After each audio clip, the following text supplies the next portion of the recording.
저희들로 하여금 예수님을 마음에 영접하도록 은혜를 주신 하나님 앞에 참 감사드립니다. 얼마나 감사합니까? 또 교회를 주셔서 우리가 내가 소속할 수 있고 주님을 섬길 수 있는 그 주의 몸된 교회가 있다는 것이 얼마나 감사합니까? 주의 교회, 몸된 교회 성도님들이 같이 모여서 주여 하고 엎드리면 그죠? 우리도 바울처럼 눈물이 있었으면 좋겠네요. 얼마나 감사한지요. 학원 보고마 메시지가 예레미야 애가인데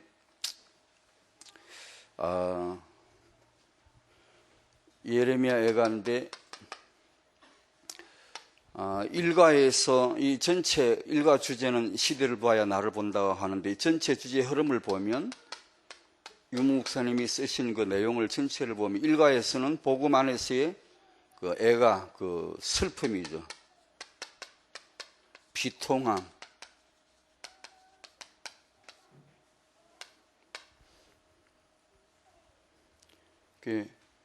복음은 슬픔이 있게 합니다. 복음은 슬프게 합니다. 예레미야 애가라고 하는 책만 애가지만 사실 신구약 전체 흐르는 게 이겁니다. 어느 시대나 복음을 알면 그 사람에겐 비통함이 있습니다. 슬픔이 있어요. 지금까지 내가 했던 그런 슬픔이 아닌 진정한 슬픔이 있다고요. 이거는 복음의 눈물, 똑같은 주제가 흐릅니다. 거기 복음의 눈물에서 보면 3번의 요셉의 눈물, 예레미야의 눈물, 에스겔의 눈물, 디모데의 눈물, 그래서 제가 밑에 한번 정리를 해봤습니다. 다윗의 눈물 또 찾아봤고, 바울의 눈물, 엘리사의 눈물. 이제 이 성경 말씀에 이런 말씀이 있다는 건 저도 알았습니다만은 이제 한 번 더 찾아보니까 참 놀랍더라고요. 충격을 받았거든요. 그게 뭔가 하니 사도 바울의 생애를 쭉 보니까 그분은 눈물로 사역을 하셨더라고요. 제가 그 말씀은 알았는데 이 예레미야 애가 학원 보고마 때문에 한 번 더 보다가 깜짝 놀랐거든요. 나하고는 진짜 달랐구나. 난 완전히 과장이 아니고 제 마음에 내 느낌, 난 완전히 껍데기잖아. 이런 생각이 확 들더라고요. 난 진짜 위선자잖아. 나는 괜히 이게 흉내만 내는 거잖아. 그런 생각이 확 들더라고요. 이게 각 사람을 훈계할 때 늘 눈물을 했다 그러더라고. 좀 그렇게 해본 적이 별로 없거든요. 내가 이 글을 쓸 적에도 사도 바울이 서신을 써 보낼 때도 내가 눈물로 썼다 그러더라고요. 나 이게 편지를 쓸 때 쓸 일도 별로 없지만 예전에 이게 쓸 때 눈물이 있어서 그런데 신학교 가서 다 말라버렸어요. 예전에 진짜 눈물 많았습니다. 이런 찬송 부르면 눈물 납니다, 진짜로. 이 신학교 가서 공부가 안 자는 게 눈물이 없어지대. 다 말라버리고, 이게 책을 읽고 공부하니까 이제 눈물이 없어져 버리더라고요. 그러니까 말 한마디를 해도 아마 오늘 이게 사도 바울께서 이게 오셔서 만약에 우리에게 메시지를 1시간 주신다면 많이 울었을 겁니다. 많이 눈물이 있었을 거예요. 그게 진짜 나하고 다르구나 싶더라니까요. 정말로 복음의 눈물 있게 하는 게 이게 기본이고 정상이구나. 그래 생각하니까 나는 껍데기잖아. 나는 이게 괜히 이게 진짜로, 그 생각이 들더라고. 복음은 복음의 눈물이 있게 하는구나. 그 다음에 3과가 한입니다. 복음의 한. 한이 없는 백성은 힘을 기를 수 없습니다. 2번, 복음에 한이 있어야 소망이 있습니다. 여기 보면 모든 궁궐을 삼키고 견관성을 무너뜨려 근심과 애통을 더하셨습니다. 성막을 초막같이 헐어버리셨습니다. 자기 제단을 버리셨습니다. 이런 내용이 충분합니다. 무슨 내용이죠? 유럽의 모든 교회를 버리신 것처럼 이게 주님이 버리셨다는데 무슨 말씀이죠? 왜 이 궁궐이나 성막이나 제단을 왜 버리셨을까? 제단이 필요 없는 건가? 아닌데요. 하나님이 만들라고 하신 거고 하나님을 섬기는 건데요. 성막 왜 버리시지? 그 필요 없는 건가? 아니다. 아주 중요한데요. 하나님이 지으라고 해서 지은 건데요. 왜 이렇게 버리실까? 필요 없는 건 아닌데 왜 그러실까? 이게 예배하는데 말씀을 자기 딸은 철저히 지킨다고 하는데 제사를 말씀대로 제사를 드리는데 어느 정도 하시는 거 알죠? 예레미야 6장 20절에 보면 시바에서 유향과 먼 곳에서 향품을 내게로 가져오면 어찌함이냐. 이게 시바는 에디오피라고도 하고 시나이 반도 서남 끝단이라고도 합니다. 학자들은. 두 군데 어디라고 해도 엄청 멉니다. 다시 말하면 예배하는 일에 있어서 모든 열성을 다했다는 거예요. 모든 그 열성을 다했다는 거예요. 정성을 다했다는 거예요. 여기 먼 곳은 학자들 유구동성으로 인도라고 합니다. 인도까지 가서 여호와께 드릴 향품을 최고 고급을 확보를 해서 하나님께 드리려고 했다는 거예요.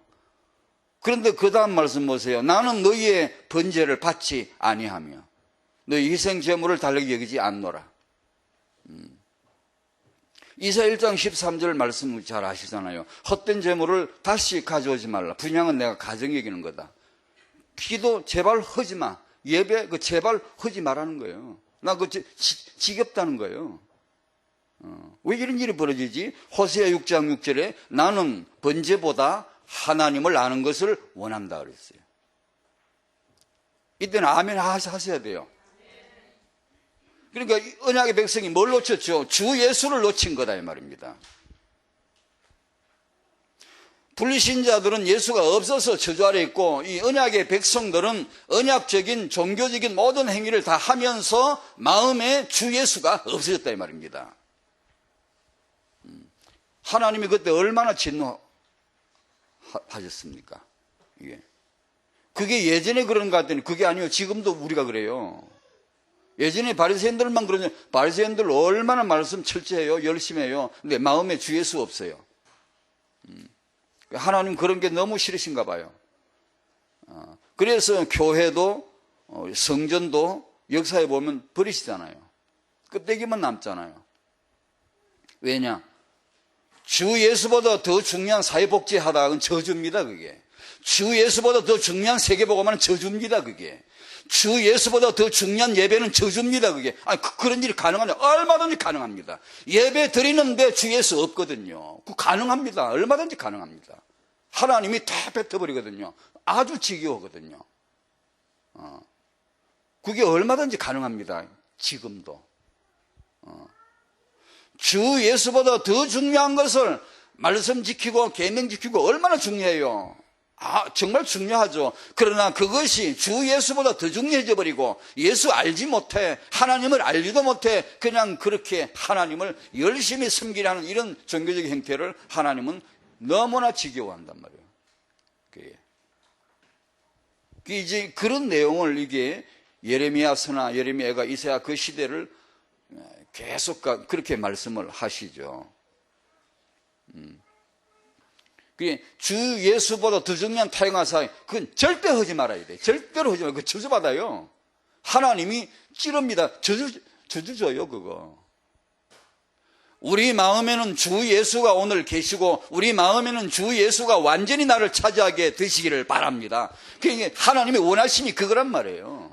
난 너와 진짜 함께 하기를 원하는 거지, 네가 하는 그런 거, 나 그것 때문에 늘 부른 게 아니잖아. 우리가 이제 사역도 하는 것도 사역은 내가 주를 위해 뭘 하는 게 아니거든요. 주님이 나와 함께 함으로 거기서 발생되어지는 거거든요. 근데 그 미미한 차이가 우리가 까딱하면 선을 넘을 때 많습니다. 그게요. 그러니까 주 예수보다 더 중요한 것을 꼭 붙드는 이런 습성이 있고요. 경건도 외모 중심의 의식 중심의 예배 순서는 중요하거든요. 예배 모임, 규모, 틀을 갖추는 건 중요하거든. 근데 주 예수가 그 안에 가장 높임을 받지 않으면 그것은 하나님이 지겨워하는 거죠. 그건 경건이 아니죠. 이게 복음을 벗어버리고 나서 사람들이 이게 만든 게 걸치는 겁니다. 가운을.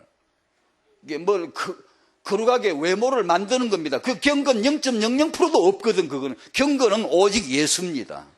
오직 예수밖에 없습니다. 그런데 우리는 경건을 그런 걸로 자꾸만 떼우려고 그래요. 왜냐? 복음의 생명이 다이너믹하게 내밀하게 적극적으로 역사하는 게 사라지면 사람은요 꼭 이 신앙의 티를 다른 데서 찾아요. 외모, 의식, 순서 이런 데서 찾아요. 옷을 먹으니 근사하게 옷을 그리 입어가 그러할 것 같으면 100불을 껴입지 막 이렇게 쌓았어요. 깔리 죽든가 말든가 있지. 왜 그게 진짜 경건이라면, 그게 참말로 하나님이 바라시는 거룩이고 경건이고 우리가 예배라면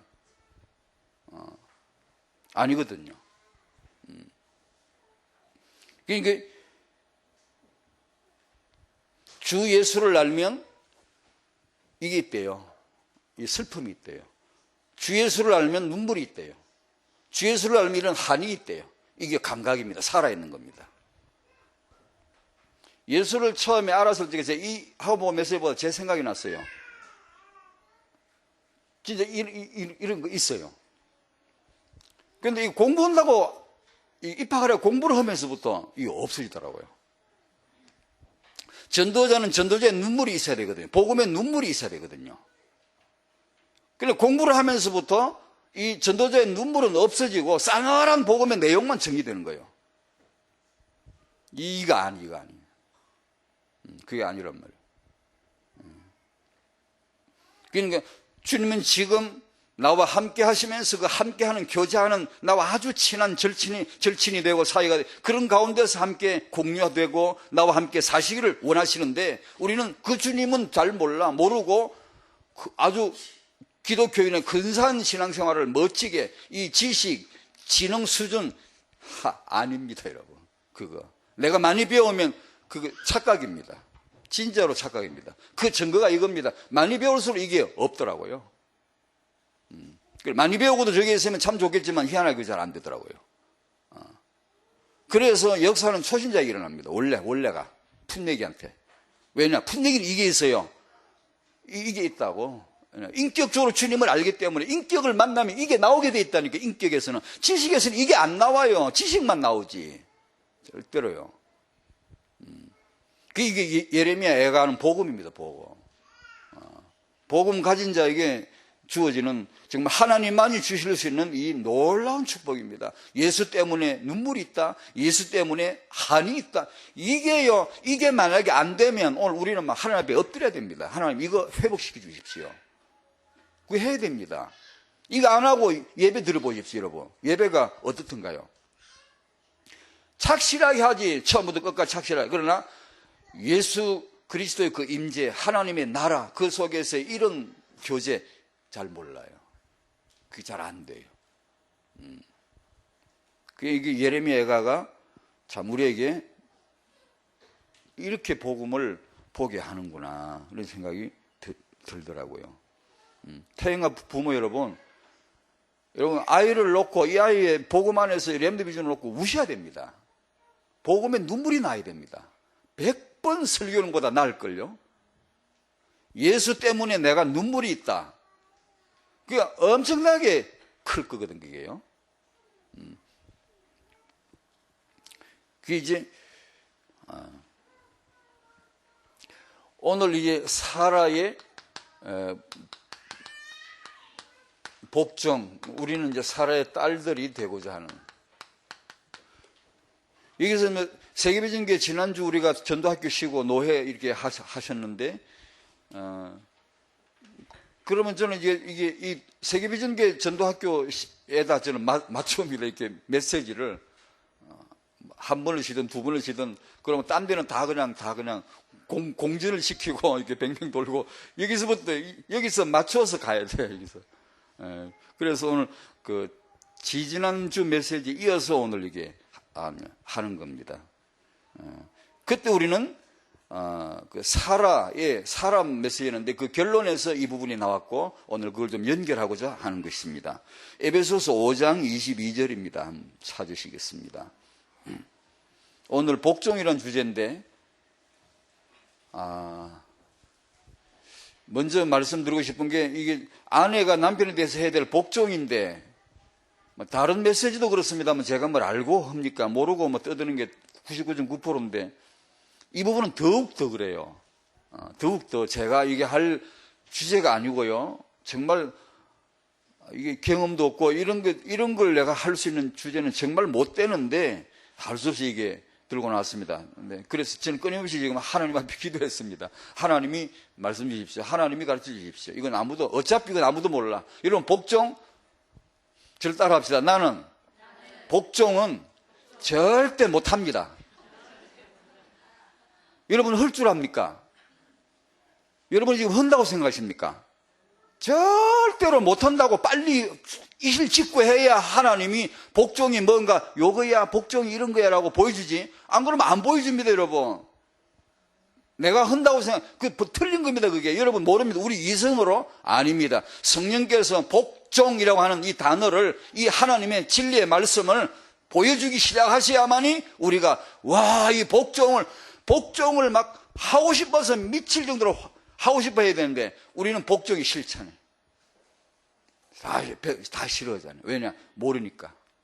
남자들은 하나님께 복종하는 거 싫어요. 여자들은 남편에게 복종하는 거 싫어요. 왜냐? 못 봤거든 아직 우리가. 그래서 그런 기도가 필요하고 하나님이 은혜 주실 줄로 믿고 하나님을 의지합니다. 에베소서 5장 22절 제가 읽어드리겠습니다. 여러분 이게 성경책 종이가 탈 정도로 눈을 째려보시기 바랍니다. 쏘아보시기 바랍니다. 레이저처럼. 아내들이여 자기 남편에게 복종하기를 주께 하듯 하라. 아멘. 참. 내 이리를 가지고 아멘 소리 나오고 처음이네. 어떤 동네에서도 아멘이 안 나는데. 자, 23절에 이는 남편이 아내의 머리됨이 그리스도께서 교회의 머리됨과 같음이니 그가 바로 몸의 구주시니라. 그러므로 교회가 그리스도에게 하듯 아내들도 범사에 자기 남편에게 복종할지니라. 33절입니다. 그러나 너희도 각각 자기 아내 사랑하기를 자신같이 하고, 남편들에게 하신 말씀이죠. 아내도 자기 남편을 존경하라. 예전 번역에는, 이 개정개혁 이전에는 경외하라, 두려워하라. 여러분 남편이 말씀 한마디 하시면 두려워하십니까? 그럴 때 이래야 됩니다. 이렇게 해야 맞습니다. 여러분, 아이고 탁도 내 남편이 말씀하는데 걔가 뭐 두려워해. 이렇게 해야 정상입니다. 여러분, 하나님 앞에 숨기지 말고. 그거 안 됩니다. 우리하고 분위기 너무 안 맞죠 지금 이거. 너무 안 맞잖아요. 근데 말씀은 그렇게 되어 있네. 이거 어떤 파인지. 베드로전서 3장을 한번 찾아보시겠습니다.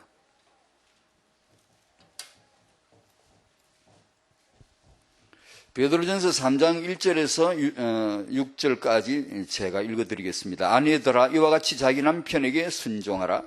이는 혹 말씀을 순종하지 않는 자라도 말로 말미암지 않고 그 안에 행실로 말미암아 구원을 받게 하려 함이니 너희의 두려워하며 정결한 행실을 봄이라.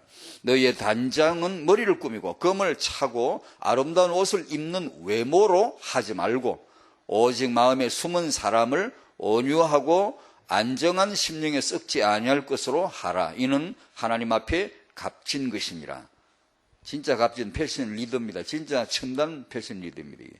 전에 하나님께 소망을 두었던 거룩한 부녀들도 이와 같이 자기 남편에게 순종함으로 자기를 단장하였나니 사라가 아브라함을 주라 칭하여 순종한 것 같이 너희는 선을 행하고 아무 두려운 일에도 놀라지 아니하면 그의 딸이 된 것이니라. 아멘.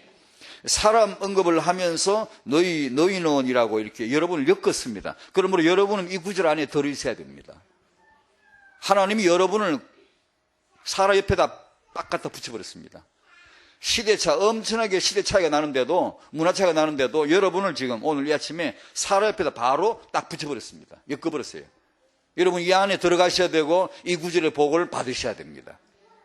이 복종은 싫습니다. 사실 우리가 모르기 때문인데 원치 않아요. 하나님이 오늘 복종이라고 하는 이 엄청난 복을 우리 모두에게 열어주시기를, 깨닫게 해주시기를 바랍니다. 이 메시지를 같이 나누기 전에 서론에서 이 메시지를 하는 그 나름대로 이유 몇 가지 설명합니다. 이것은 하나님의 뜻이기 때문입니다.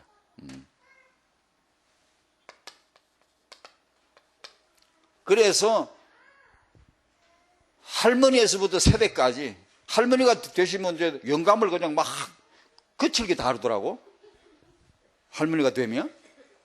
영감을 막 거칠게 다루는 할매에서부터 새침대기 세대까지 아내 되신 분들은 싹 다 하나님의 복을 받으시기 바랍니다.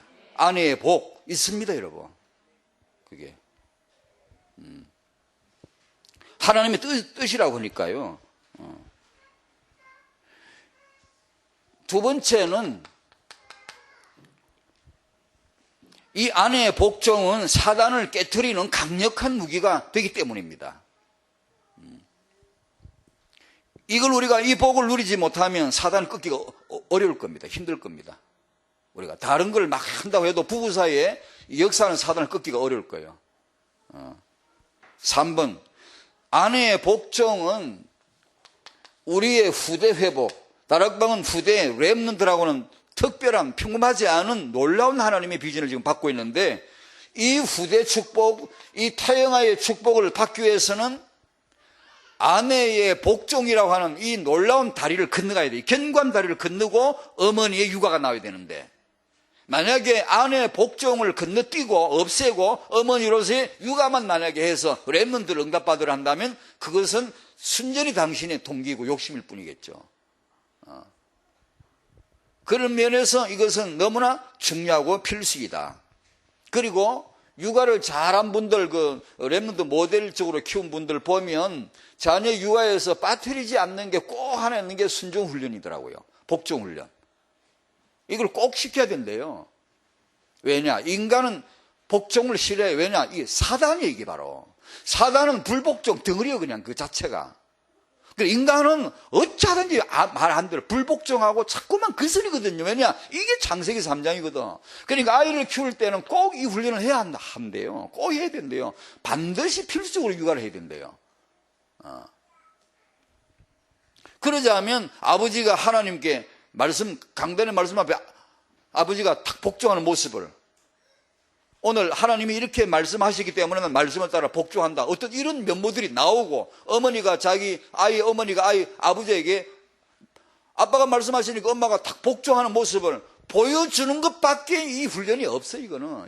이게 뭐 글자 가지고 되는 게 아니잖아요, 이건요. 우리 아빠 엄마가 권위에 따라 질서를 따라 복종을 하는구나. 그걸 이제 보여줄 수밖에 없거든, 이거. 그러니까 이 아내의 남편에 대한 복종은 반드시 필요해요. 왜냐? 후대 축복 받아야 되잖아, 우리는요. 4번. 자, 이런 필수 이유가 있음에도 불구하고, 이 복종의 복은, 아까 우리 말씀드린 대로, 절대로 우리 이성으로는 못 기다린다. 안 된다. 나는 못해요. 나는 안 돼요. 라고 알아야 됩니다, 빨리. 내가 이거 모릅니다, 지금. 이성으로는 못 깨닫는 겁니다. 하나님 말씀. 그래서 우리 아내 되신 분들에게 먼저 부탁드리고 싶은 것은 이 복종의 복을 깨달을 때까지 집중해야 되고 중단하지 않겠습니다라고 하는 기본 결단이 필요할 것 같습니다. 왜냐하면 이거 한두 번 메시지하고 나서 나중에 잊어버립니다. 그리고 여러분 복종의 복을 모르고 한 병 살다 죽어버립니다. 이게 분명히 복인데, 분명히 하나님이 복을 주셨지, 복을, 그지? 복을 주시는데 이걸 뭘 모르고 그냥 살다 끝나버린다고요. 그런 일이 없도록 좀 계속해서 좀 기도 제목을 잡아야 되겠다는 거. 그 다음에 남편에게 부탁이 있습니다. 제가 어디가 이 메시지를 했더니만 끝나고 나오니까 어떤 남자가 으아! 그러더라고. 시원합니다. 안 하고 시원합니다. 그냥 오늘 강사님이 제가 하고 싶은 얘기 다 해주셨습니다. 그러더라고. 남자가. 제 아내한테 아무리 얘기도 안 되는데 오늘 강사님이 너무나 시원하게 다 해주셨다고 막 그러더라고. 진짜 통쾌하게 웃더라고요. 이걸 내가 속으로 그랬습니다. 기도했으면 조그마한 게 속으로. 하나님, 저 남자 제정신이 없네요. 우리 남자들이 정신차리게 좀 도와줘. 성령으로 말씀을 제대로 못 알아들은 겁니다. 남편에게 말씀은 별로 안 나오지만 그러나 딱 이게 맞물려 있기 때문에 남자가 이 말씀 깨달으면 오히려 입 닫아야 됩니다. 진지해져야 됩니다. 왜냐? 남자는 그리스도처럼 해야 해요. 그리스도처럼. 얼굴이 그냥 짓눌려 그냥 고민스러워 가지고 하나님 앞에 그냥 하나님 웃자면 좋습니까? 이렇게 해야 될 남자가 뭣도 모르고 그 이제 못 알아들어 그렇습니다. 그게. 하나님 우리 성령으로 말씀 깨닫게 하옵소서 이렇게 기도했다니까요. 속으로요. 그래서 우리 남편들은 오해하시면 안 됩니다. 여러분. 저번에 말씀드린 이 메시지는 아무것도 모르면서 아내가 해야 될 복지 제가 뭘 알겠습니까? 모르면서도 다락방에 우리 어머니들에게 아내들에게 정말로 꼭 필요한 건데 그건 이제 느끼죠. 꼭 필요한 건데 싶어서 이 메시지를 정리하게 된 메시지가 거의 옮겨왔습니다. 이 메시지는 그건 이제 윌슨의 책입니다. 아름다운 복종이라는 책을 제가 예전에 읽은 게 있어서 그게 생각이 났고 그래서 이분이 이 아내의 복종이라는 부분을 어느 날 이제 나름대로 이제 발견한 거죠. 하나님이 이 복을 주셨구나라는 걸 발견한 내용을 적으신 거예요. 여러분이 한번 읽으신 분도 계시겠죠. 안 읽으신 분 계시면 한번 사서 보십시오. 특히 젊은 분들은 꼭 사서 보시고요. 보시되 또 부탁을 드리고 싶은 건 한 번만 보셔서는 안 돼요. 제가 내 마음에 딱 이게 중요한 거는요. 꼭 몇 번을 반복해서 보시면 그림이 딱 나옵니다. 이게 지금 뭘 얘기하는 것이고 우리는 이제 메시지를 쫙 받아서 나름대로 다 정리가 되어 있기 때문에 이런 내용들이 오면서 여과되면 내 나름대로 딱 뭐가 나옵니다. 이렇게 그게 나오게 되어 있습니다. 그게 될 때까지 읽어보셔야 돼요. 어떤 이제 젊은 분들이 렘넌트라고 하니까 우리 육아 이 중요한 우리의 지금 주제잖아요. 그러니까 뭐 무슨 좋은 책 없냐고 묻습니다. 저는 꼭 이렇게 얘기합니다. 저는 잘 좋은 책 없고요. 소개하고 싶지도 않지만 그냥 꼭 원할 때 이렇게 얘기합니다. 베스트셀러 안 읽는 게 좋을 겁니다. 그건 지들이 베스트셀러지 하나님 베스트라고 한 적이 없습니다. 뭐 지들끼리 앉아서 뭐 1등, 2등 이렇게 매긴 거지. 없습니다. 그러니까 육아를 놓고 말할 때 그런 세계적인 스카프들의 베스트셀러 읽기 전에 무조건 읽지 말란 뜻보다는 읽기 전에 믿음으로 키운 엄마들이 있어요. 이를 오직 말씀으로, 오직 기도로, 오직 언약으로, 오직 신앙으로 한번 키워보겠다고 승부수를 던진 그런 사람들이 있어요. 그런 성경과 연관된, 믿음과 연관된 거는 모조리 사서 한번 읽어봐라. 다른 건 읽지 말고, 교보문고 없으면 헌책방 가면서, 교보문고보다 더 좋은 게 헌책방입니다. 교보문고 없는 책이 헌책방 가면 있거든요. 그러니까 찾아서라도 읽어봐라. 그리고 읽다가 보면 한두 권이 마음에 탁 이렇게 잡히는 게 있을 겁니다. 이게. 그러면 그걸 반복해서 읽는 거예요. 반복해서 읽어가지고 자기 것이 뭔가 그림이 나올 때까지 딱 됩니다. 반복해 읽으면요. 그렇게 하셔야지 이 책 저 책 많이 읽어가지고 도움 안 됩니다. 그건 이미 늙으셨어요, 다. 여러분 아이들이 자랄 때는 여러 책을 읽는 게 좋아요. 그래야 그릇이 커지니까요. 대학원생이 전공 과목이 정해졌는데 여러 책을 읽고 돌아다니면 지 공부 못 합니다. 자기 것만 읽어야지. 깊이 읽어야지. 이제는 예전에 넓게 읽었지만 지금 육아를 두고 있는데 넓게 많이 읽어봤자 별로 도움 안 됩니다. 정신만 헷갈려요. 이 책 읽고 뭐 이런 거 갖고 정신만 헷갈리니까 그러지 말고 그냥 오직 말씀, 오직 기도 하나만 붙들라니까요. 붙들고 읽다가 마음에 딱 드는 거 계속해서 딱 어떤 일종의 역할 모델을 잡는 거죠. 이렇게 하면 도움됩니다. 그렇게 하셔서 해야 되는 것처럼 이 책도 좀 그렇게 반복해서 읽으시는 게 좋아요. 이 책이 이게 온전하다 그런 뜻은 결코 아니고요. 다만 이 부분에 있어서 제게는 남자이면서도 이 아내가 왜 아내 보고 왜 남편에게 복종하라 그랬지? 늘 궁금했거든요, 사실요. 왜 남자로 하여금 아내를 그리스도께서 하듯 이렇게 하라고 그랬지? 아는 것 같지만 사실 모르거든요. 그런데 이 부분에서 제게 좀 이렇게 깨닫게 하는 빛을 줬어요. 그래서 이런 놀라운 축복이 있구나.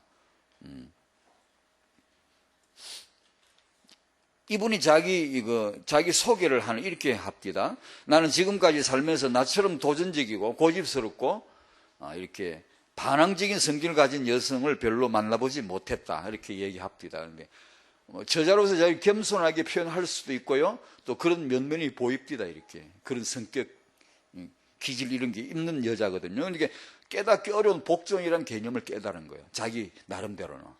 그걸 이제 기록한 거예요.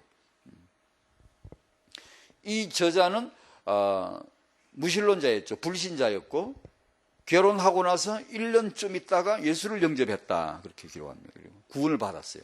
구원을 받고 보니까 성경 말씀이 얼마나 놀라워요. 그래서 읽기 시작한 거죠. 읽다가 에베소 5장 22절 오늘 우리가 읽은 본문을 읽습니다. 그걸 읽다가 충격을 받습니다. 아니 어쩌면 이렇게 위대한 하나님의 책에다가 이런 엉뚱한 내용을 적어 놓을 수가 있지? 나한테 너무 안 맞잖아. 내가 내 남편에게 죽게 하듯 복종하라고? 너무 안 맞잖아. 너무 나 자기가 안 맞는 이상한 이런 거룩한 책에다가 이런 생뚱맞게 이런 것까지 다 있냐? 왜 이런 걸 이렇게 꼭 적어놔야 되지? 그리고 아내가 남편에게 해야 될 게 하필 왜 복종이지? 이 시대 말이야. 이 시대 당당한 같이 평등하고 같이 돈 벌고 같이 사는 일에 양성평등 시대에 왜 하필 복종이지? 왜 그렇게 할 게 많잖아. 많은데 왜 하필 복종이라고 그러지? 이 여자가 이제 거기서 이제 의문을 제기한 거예요. 그러면서 기도하기 시작했답니다. 이게 이제 중요합니다, 이거요. 우리는 그 늘 읽고 듣고 그 지나갔던 거 아니에요. 그래서 이게 초신자가 중요합니다. 초신자니까 가능했습니다, 이게. 오래 믿은 사람은 절대 안 그럽니다. 그냥 몰라도 아는 척하고 지나가 버리지. 내가 익숙히 들었기 때문에. 그러나 이 여자는 처음으로 받고 도대체 이런 뜻이 왜 성경이 있어야 되는 건지 궁금해가지고 기도하기 시작했고 어느 날 이제 기도하다가 말씀이 열리기 시작한 거예요. 맞거든요. 굉장히 중요합니다. 그 대목은. 루트도 그랬고 다 그렇습니다. 어느 날 그 마음 자체가 하나님의 성령의 역사거든요. 왜 하나님의 의는 왜 루트 책에 보면 하나님의 의 그러면 신경질이 팍팍 나요. 막 하나님 의라 그러면 막 화가 나고 막 하나님이 거룩한 분이만 잣대 딱 대고 나한테 그냥 이렇게 엄하게 대하는 것 같고. 그러다 어느 날 바울이 기록한 이 내용이 정말 깨닫고 싶은데 기도하는 중에 읽다가 깨닫잖아요. 하나님 의라는 것은 그게 아니었구나. 오직 내가 주 예수를 믿음으로 말미암아 주어지는 의이고 이건 완벽한 하나님의 은혜구나. 이걸 이제 깨닫는 거예요. 그때부터 확 열리는 게 빛이 소위 말해 이제 그게 이제 레벨레이션이 아니고 일루미네이션이 이제 이 텍스트가 말씀이 있는데 나하고는 상관이 없잖아. 있는데 성령께서 조명을 쫙 해주면은 이게 바로 내게 레마가 되는 거예요. 말씀이 되는 거예요, 이제. 그러면 뭐가 나오죠? 이게 딱 나와요, 이제는 막. 이게 이제 살아있는 사인이에요. 한이 나오고 눈물이 나오고 막 그래서 막 내가 이게 지금 아니구나. 캐도릭 이거 전부 다 엉터리잖아. 그 여기서 나오는 겁니다, 이게 이제. 그래가지고 막 계획이라고 하는 거지. 기치를 드는 거 아닙니까? 그러니까 초신자 분내기는 중요합니다. 말씀 읽다 여러분 들으시다가 왜 꼭 저 말씀은 저렇게 하셔야만 됐지? 왜 하필 복종이지? 나는 절대 안 하고 싶은데 난 잘 안 되는데 왜 복종하라 그러지? 딱 잡고 기도를 하는 거죠. 그러다가 이걸 깨닫게 되는 거죠. 그러니까 신앙이 죽은 사람 특징은요, 질문이 없습니다. 질문이 안 나와. 왜냐? 이게 없는데 이게 있어야 질문이 나올 거 아니에요. 근데 이게 없기 때문에 질문 자체가 없어요. 그냥 가만히 있지. 세월이 흘러서 늙어가도 하나님께 정말로 늙지 않고 싶으면, 은혜 받고 싶으면 질문을 할 줄 알아야 됩니다. 계속. 저도 그런 질문을 많이 합니다. 성경 읽다가 계속 묻습니다. 하나님은 그 질문을 듣습니다. 놀랍습니다. 그러다가 말씀을 사서 이렇게 열어줍니다. 난 잘 모르는 것 같지만 지나고 보면요, 그 질문을 계속 던지는 가운데서 하나님이요, 조명을 해주십니다. 말씀을 이렇게 하나. 그러니까 자꾸 물어보셔야 됩니다. 여러분, 남편에게 복종이 잘 되던가요? 절대로 잘 안 될걸요? 나름대로 돼도 그것은 깨닫고 보면 그게 아님을 알걸요? 이게 꼭 이 부분을 은혜를 받으셔가지고, 꼭 은혜를 받으셔가지고 이 축복을 꼭 누리게 되시기를 바랍니다. 오늘 이 메시지는 처음에 이게 나누려고 한 게 아닌데 하다 보니까 양이 이게 너무 길더라고 그래서 구분을 했습니다. 오늘 아마 1번 할 것 같습니다. 자, 첫 번째, 사단입니다. 이 복종, 불복종 이 문제를 거론할 때 이놈부터 말하지 않을 수가 없어요. 사단부터. 사단은 아내가 해야 될 남편에 대한 복종을 절대 못 깨닫게 합니다. 틀림없습니다, 여러분. 왜냐? 아내가 이 복을 받아버리면 큰일 나거든. 사단이 다 무너지는 건데, 우리 사이 교회 안에서 우리가 가정 안에서 만약에 복종 문제가 딱 제대로 정의되면 하나님 나라가 임하는데 사단이 큰일 나잖아요. 그래서 사단은 절대 아내의 복종을 못 깨닫게 역사한다. 그래서 많은 아내들이 남편에게 복종이 안 됩니다, 여러분. 픽픽 웃고 그냥 이게 말도 함부로 하고 이게 경멸하고 이러지. 쉽게 복종이 안 됩니다, 여러분. 저희 선교사님 두 분을 같이 동력을 해본 게 있습니다. 초기 제 목회할 때. 미국에서 온 선교사님. 인상에 딱 남는 거 하나 있어요. 그 사모님이 남편 선교사님에게 정말로 고분고분하게 복종하는 걸 봤어요. 이게 말씀을 그대로 실천해요. 이 말씀을요. 제가 생각했던 거 그게 아니에요. 훨씬 더 넘어. 남편에게 절대 복종하는 걸 봤어요. 아주 태도나 말투에서 아주 고분고분하게요. 그 참 놀랍다.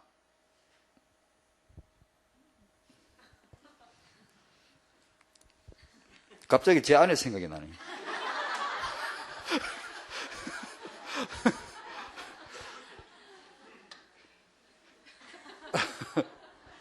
사실 이 복종의 문제는 하나님 창조하신 전체 창조하신 세계 그분의 통치 원리에 있단 말이에요. 모든 인간은 하나님께 순복해야 된다. 그리고 교회 모든 그리스도인 성도님들은 교회 안에 하나님이 세우신 지도자에게 순종하고 복종해야 된다. 히브리 13장 17절 그렇게 하셔야 됩니다. 여러분이 말씀 앞에 정말로 살아있으면 그 말씀이 그렇게 듣기가 좋아요. 불순종의 영으로 사단에게 잡힌 사람은요 기분이 나빠요. 그게 듣기 싫어요. 간단합니다. 그게 사단에 잡혀 있는 겁니다. 그게 내가 이렇게 복종하라고 하신 하나님의 따뜻한 음성으로 들려지면요 그게 지금 성령도 받는 겁니다. 그런데 왜 꼭 그렇게 이게 그래도 사람들이 다 이게 조직이 있고 제도가 있고 직분이 있고 우리도 장로잖아, 우리도 중직자잖아 이러면서 복종 마음이 중심이 아닙니다. 그거는요 복받기 어려워요.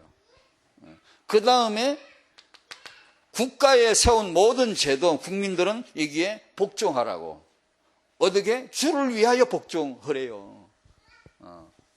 주를 위하여 국가에 복종하래요. 제도예요. 오늘 주제 아내는 남편에게 복종하라. 하나님의 창조세계 전체 통치 원리라요. 사단은 전체 사단 역사의 원리가 불복종이에요. 다요. 전부 다 불복종이에요. 사단은 이 복종의 이 축복을 못 받게 합니다. 하는 방법은 오해입니다. 무지입니다. 덫이에요. 이거 딱 잡고 있어요. 많습니다. 기독교인 아내 중에 많습니다. 아직도 이게 지금 덫에 잡혀가지고 빠져나오지를 못하고 이 부분에 대해서만큼은 정말 이게 조명이 안 된 아내들이 너무 많습니다. 진짜입니다. 이게 복종이 안 돼요. 그냥 자기 나름대로 적당하게 해석해버리고 끝내요. 사단은 이 복종의 어마어마한 가치를 구시대적 관습이지 않냐, 풍습이지 않냐 이런 식으로 같이 떨어뜨립니다. 복종이란 어마어마한 다이아몬드가 엄청난 큰 덩어리 같던 이 축복을 아무것도 모르고 차고 댕기게 만들고 가치를 모르니까요. 사단이 이 복종의 이 복에 대해서 고정관, 잘못된 고정관념, 편협된 사고방식 이런 걸로 혼돈 속에 밀어넣고요. 또 온갖 핑계 가운데 우리 젊은 댁들 중에 이런 핑계 대는 분들 많이 만났거든요. 그냥 편한 얘기로도 했고 이게 대화하는 중에 만약에 제 남편이 정말 나한테 잘해준다면야 이렇게 나오는 거죠. 많이 들어봤어요. 만약에 내 남편이 이렇게 그리스도께서 교회를 위하여 그렇게 하시듯이 그렇게 남편이 정말 그렇게 말씀대로 준다면야 내가 나도 잘하지요. 뭐 이렇게 남자도 마찬가지요. 제 아내가 내게 복종만 잘해준다면야 이렇게 딱 나와요. 많이 들어봤어요. 그리고 사실이 솔직한 표현이에요. 왜? 잡혀 있는 겁니다. 그건 절대로 잡혀 있는 겁니다. 못 깨닫는 겁니다. 결코 못 깨닫는 겁니다. 우리가 이 말씀하신 하나님의 의도를 못 깨닫는 거죠. 복종의 자유, 복종이 복의 축복을 꼭 온전히 누리게 되시기를 바랍니다. 이건 정말 하나님을 주목하셔야 됩니다, 여러분. 아내 여러분, 이 주제가 나왔길래 이게 다행인데 한번 집중해 보십시오. 앞으로 이 복을 주님께 주목하셔야 됩니다. 하나님께 주목하시고 이 복을 내가 깨달을 때까지는 못 넘어가, 그 정도로 각오를 하셔야 됩니다. 왜냐? 이거 쉽지 않아요. 사단이 쉽게 안 놔요. 다시 말하면 놀라운 위대한 사명자들도 이거 잘 몰라요. 못 누린다고요. 그러니까 꼭 내가 바보 취급하고 내가 열등하냐, 왜 꼭 남편에게 복종해야 되냐, 꼭 이런 거 억울하잖아. 내가 뭐가 모자라가지고 이렇게 차별받는 것처럼, 이렇게 모욕받는 것처럼 이렇게 생각해요. 이게 바로 덫입니다. 감옥에 딱 갇힌 거예요. 그래서 빠져나와야 되거든요.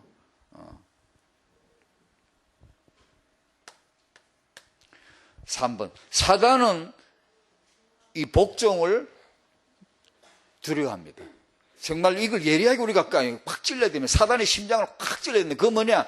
우리 안에 언약 앞에 복종심을 빨리 길러야 됩니다. 복종심을 빨리 길러야 됩니다. 사단을 꺾을 방법이 없어요.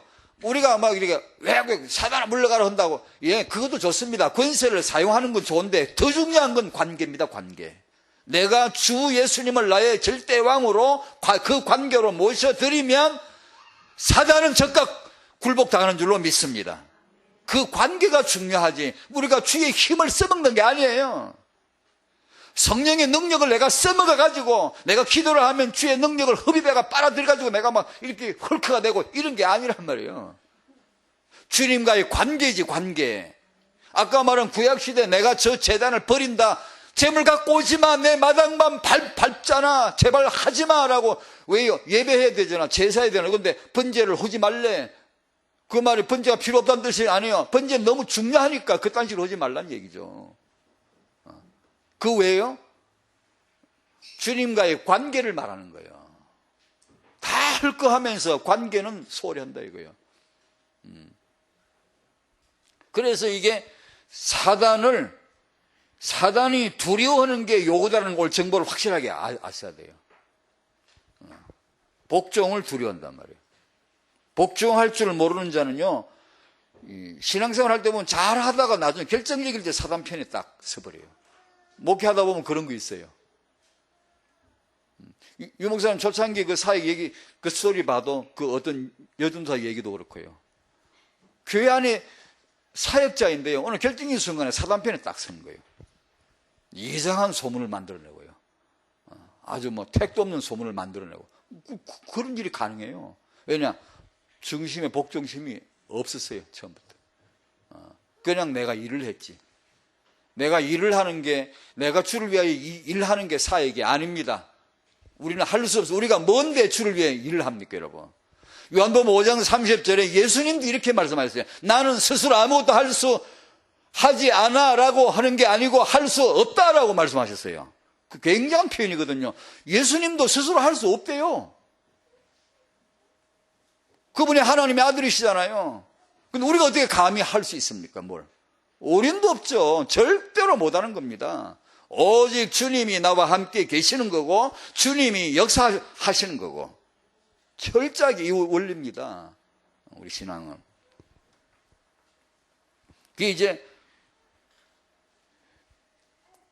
자녀들로 하여금 사단이 두려워하는 거. 이런 걸 우리가 렘넌트 육아에서 부모님들이 정말로 눈물로 기도합시다. 자녀에게 이 복종을 가르쳐야 됩니다. 복종을 보여줘야 되거든요. 그 아까 서론이 말씀드린 대로 그러지 않으니까 꼭 아내는 남편에게 복종하는 이 말씀을 응답을 받아야 돼요. 꼭요. 그 방법밖에 없다니까요. 안 그러고는 이게 안 되잖아요. 그러니까 자녀들에게 이걸 꼭 가르쳐 줘야 되는데, 그리고 우리 다 또 자녀들이잖아요. 여러분 시집을 갔더라도 친정 부모님 계시고, 어떤 분은 시집을 가고서도 친정 부모님하고 엄마하고 사이가 안 좋은 분들이 있더라고요. 그러면 안 되죠. 그러니까 그런 자녀로서의 자녀가 만약에 부모님에게 복종한다, 사단이 꼬꾸라지죠. 꼼짝 못하죠. 우리 이제 청소년 아이들을 기회가 닿으면은, 간혹 기회가 닿으면은 그렇게 말을 많이 하죠. 부모님에게 복종하라고. 가장 존경하는 인물을 써라고 어디 종이 이런 거 나오면 지금부터 무조건 나 아버지, 어머니 이름 써라고. 왜냐면 그게 당연하죠. 몰라서 그렇지. 너무 당연하죠. 존경하는 인물을 쓰라니까 에브람 링컨 쓰고, 딸애들은 헬렌 켈러 쓰고. 헬렌 켈러 니 낳았냐? 니 애미냐? 링컨이 니 애비냐? 너를 낳았냐? 훌륭한 분은 맞지만, 그러나 우리가 은혜를 깨달을 때 주 안에서 내 부모가 얼마나 존귀한 분인가를 빨리 발견해야 되거든.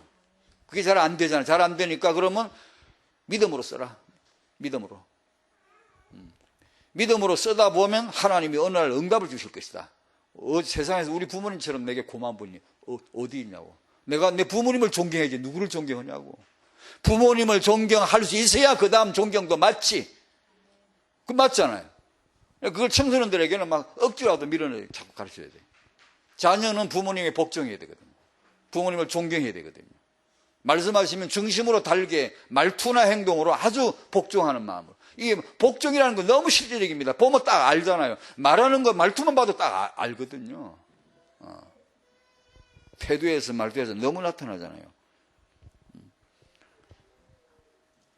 제가 이 메시지 정리하면서 연대 앞에 버스 타고 지나가는데 어떤 한 부부가 계셨어요. 내리더라고, 연대 앞 정류장에서요. 근데 어떤 사연인지 모르겠는데 그 끝으로 딱 보이는 거예요. 남편이 내가 찍을까 하고 카드를 찍으려고 이렇게 하니까 아내가 그 순간에, 짧은 순간에 그 얼굴 표정이나 행동이 어떻게 막 그렇게 쌀쌀 맞고 도도할 수가 없어요. 그냥 남자는 가만히 이렇게 있더라고. 이렇게 여자가 탁 찍고 이렇게 쫙, 이 백을 딱 긁고는 쫙. 그러니까 이 영감, 이 남자는 그렇게 연수도 많지 않아요. 그런데 어떤 사연이 있겠죠. 어디 바깥에 싸돌아 다니다가 집에 이제 겨우 기도로 왔는 남자인지 어떤지 모르겠는데, 하여튼 남자가 영 종 같아요. 그 여자는 막 도대가 쫙 걸어가고, 남자는 그냥 막 뭔가 좀 이렇게 모자란 듯 해가지고, 그래서 이게 가다가 아이고 네 째려 버리고 싶기도 하고 또 마음이 아프기도 하고, 무슨 사연이 있겠구나. 하지만 아내가 저렇게 쌀쌀 먹고 도도한 걸 보니까 내가 남자로서 기분이 안 좋더라고. 그래, 이거 어쩌면 좋대. 그래.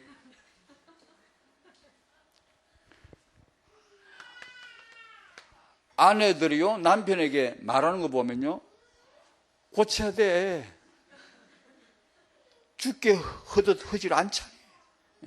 말하는 거 보면. 어떻게 말을 이렇게. 이게 아내가 남편에게 복종하는 거 사단이 두려워합니다. 아주 두려워합니다. 이 메시지가 오늘은 저는 가르칠 자격도 없고 아무것도 없습니다. 다만 한 동기부여를 해드리고 싶어요. 그래, 맞아. 주님이 나보고 남편에게 복종하라고 하셨다면 그 뭐가 있잖아 라는 걸 한번 딱 잡으시라 이 말입니다. 그 뭐가 있지, 그게 틀림이 있지. 내가 지금까지 그냥 지나왔잖아. 그러면서 오늘 한번, 그러면 이 아내의 복을, 아내에게 주신 복이거든요. 이 복을 내가 한번 꼭 풀어봐야 되겠다. 그런 생각은 꼭 가지셔야 돼요. 이게 저자 얘기도 저자뿐 아니라 우리 집에도 그렇고 많아요. 우리 살다 보면 많아요. 이게 보면 남편이 어떤 결정해서 남편이 제시한 결정이 있잖아요. 어떻게 나 이렇게 하겠다 그러면 아내가 들어보니까 이게 아닌데 틀린 건데 그 논쟁을 한단 말이에요. 아내는 그러면 안 된다고 이렇게 하는 거예요. 남편은 시끄러. 내가 이게 한다는데 왜 그러냐고. 또 남자는 또 자존심이 있어가지고 또 한 번 꺼내놓은 말을 또 취소를 못 담아 계속 우긴다고. 아내는 막 분노가 뚜껑 열려가 위로 올라왔어. 너무나 택도 없는 소리를 하니까. 살다 보면 그런 거 있죠. 봐. 남자가 뭐 결정되는 게 너무 보면 너무 그게 아닌데 꼭 한다는 거예요. 그렇게 자기는 그렇게 맞다는 거예요. 근데 아내는 뭐 아무리 얘기도 안 되고 막 머리끝까지 분노가 치밀어 올라오고. 그래서 이제 여자가 순간에 이제 생각을 바꿉니다. 하나님께 복종하기로, 말씀에 복종하기로 마음을 바꾸면서 남편의 의견에 이게 따르기로 마음을 먹으면서 마음속에 이렇게 기도를 했다 그럽니다. 작은 소리로 자기 마음속에 작은 소리로 기도하기를, 하나님, 지금 제 남편이 결정내린 건 절대로 틀렸다고 저는 확신합니다. 지금 맞는 게 아닙니다. 분명히 틀렸다고 저는 확신합니다. 어린 애한테 물어봐도 저건 틀린 거라는 거예요. 그러나 하나님께서 말씀하셨으니 말씀을 따라 제가 남편에게 복종하겠습니다. 참 쉽지 않죠, 이러고. 근데 이 여자가 자기 경험담을 그렇게 쓰는 거예요. 복종하겠습니다. 이후로 하나님이 함께 해주시고 이 일에 대한 진행과 결과들에 대해서 하나님이 함께 해주실 줄로 믿습니다. 라고 하나님의 말씀을 딱 붙잡고 맡겼습니다. 그러니까 바로 그 순간에 순식간에 그 분노가 뚜껑이 딱 닫히면서 분노가 쫙 내려가면서 마음의 평정을 딱 이렇게, 바로 그런 게 있거든요. 저도 그런 거 좀 압니다. 사람이 이렇게 기도를 말씀 따라 바르게 하면요, 바로 그렇게 나타날 때가 있어요. 마음의 평안함을 딱 강력하게 줄 때가 있거든요. 이 체험을 하는 거죠. 그래서 편안하게 맡긴 거죠. 그래서 인도받은 얘기들, 뭐 그런 거. 참 어려운 일이죠. 쉽지 않은 얘기죠. 그래서 이 부분을 아마 여러분들이, 여성분들이 이 부분을 다루다 보면, 아니, 이럴 때도 꼭 그렇게 해도 됩니까? 라고 아마 그런 질문이 많으실 수 있어요. 그 책을 한번 통해 보시고요. 사례들도 많이 나오니까요. 이게 뭐 어떤 남편이 자기 아내와 아이들을 때립니다. 계속. 매일 때려요. 구타를 학대한다고. 그럼 이때도 복종하고 가만히 있어야 됩니까? 이렇게 계속 맞아야 합니까? 이런 거. 그죠? 어떻게 하면 좋죠? 그런 거, 미묘한 차이, 이런 거. 그런 문제들도 사실 굉장히 많아요. 이 문제를요, 다루다 보면. 그런 거는 그 책을 통해서도 사례 좀 도움을 받으시고, 다락방 모이셔서 자꾸만 기도하셔야 돼요, 같이요. 어떻게 우리가 인도받는 게 좋은 건가, 이런 부분들을. 지도자에게 또한 도움을 구하고요. 근데 그런 경우, 상황에 따라 틀리겠지만, 빨리 격리해서, 일반적인 그 방법, 격리해서 나오는 거죠. 아이를 보호를 해야 되니까. 하고, 이혼을 하란 말이 아니고, 그 부부 문제는 지도자의 도움을 받아서 해결할 수 있도록 접근을 해야 되겠죠. 방법을 찾아야 되고. 복종한다고 해서 그런 식으로 계속 구타를 당하고 계속 있는 것은 그러니까 또 안 되죠. 뭐 이런 거, 뭐 미묘한 차이들이 있잖아요. 그런 것들은 여러분들이 이제 인도를 받으셔야 됩니다. 남편이 잘못 결정한 게 뻔한데 그래도 복종해야 됩니까? 이런 문제들, 미묘한 차이들이 있습니다. 4번, 복종하기를 오늘 믿음으로 결단한, 이 마지막 부분을 얘기하겠습니다. 오늘 이렇게 결단하셔야 된다. 히브리 11장 6절, 믿음이 없이는 하나님을 기쁘시게 할 수 없다 그랬습니다. 왜 결단해야 되는 거 아니에요? 이게 안 될 겁니다. 쉽지 않아요. 충분한 이 말씀의 조명이 여러분에게 오실 때까지 기도하셔야 되고, 오늘 믿음으로 저를 따라합시다. 나는 아내로서 내 남편에게 복종하겠습니다. 이 고백을 하나님께 한번 계속 반복해서 들어보십시오. 반복해서 한번 들어보십시오. 아까 에베소 5장 22절을 반복해서 읽으시던가. 아내들이요, 자기 남편에게 복종하기를 죽게 하듯하라. 반복해서 자꾸 읽으시고, 하나님 이게 무슨 뜻이죠? 왜 이렇게 해야 되죠? 내가 왜 남편에게 이렇게 죽게 하듯 복종하라 그러죠? 자꾸 물어보십시오. 특히 우리 성도님들이시고 성령님이 계시니까 놀랍게 이제 깨닫게 주시겠죠. 그러면 그게 자유요, 그게 축복이요. 복종이 축복이라고, 어마어마한 특권이라고요. 아내가 이 복을 꼭 누리셔야 돼요. 저는 잘 모르면서도 지금 이렇게 얘기합니다. 틀림없이 그게 복이다라는 걸 억지로 믿고 싶고요. 틀림없이 그 속에 어마어마한 보석이 있다는 걸 믿고 싶어요. 우리 남편들은 깨달아야 돼요. 우리 남자들 모이면 강요하게 얘기해야 됩니다. 과연 아내를 어떻게 하는가? 아내를 정말 어떻게 귀하게 여기고 있는가? 이 부분에 대해서는 강요하게 얘기해야 됩니다. 아내 여러분들은 여러분의 복을 꼭 누리시기를 주의 이름으로 축원드립니다. 기도하겠습니다. 하나님, 아내 된 자가 남편에게 대한 이 복종의 복을 꼭 깨닫도록 하나님 은혜를 주시옵소서. 지금까지 남편에게 복종이 안 된 자에게 오늘 하나님의 은혜를 주셔서 정말 사단 역사에 잡혀 복종의 복을 못 누리고 남편을 혹시 경멸하거나 갈등하거나 함부로 여긴 자가 있으면 은혜를 주셔서 돌이키도록 도와 주시옵시고, 아내 된 자의 이 복종의 복을 꼭 누리도록 도와 주시옵소서. 사단 역사의 결박이 사단의 덫에 걸려서 이 남편에 대한 복종을 전혀 보지 못하게 한 이 결박이 오늘 끊어지게 해주시고, 앞으로 분명히 언약을 잡고 기도하는 중에 성령의 도움을 받아 훤하게 밝아지고 이 아내 된 분들이 모두가 다 예수 안에 복종의 복을 한없이 누리는 가정의 정말 렘넌트들에게 복종을 보여줄 수 있는 어머니들이 되도록 축복해 주시옵소서. 예수님의 이름으로 기도하옵나이다. 아멘.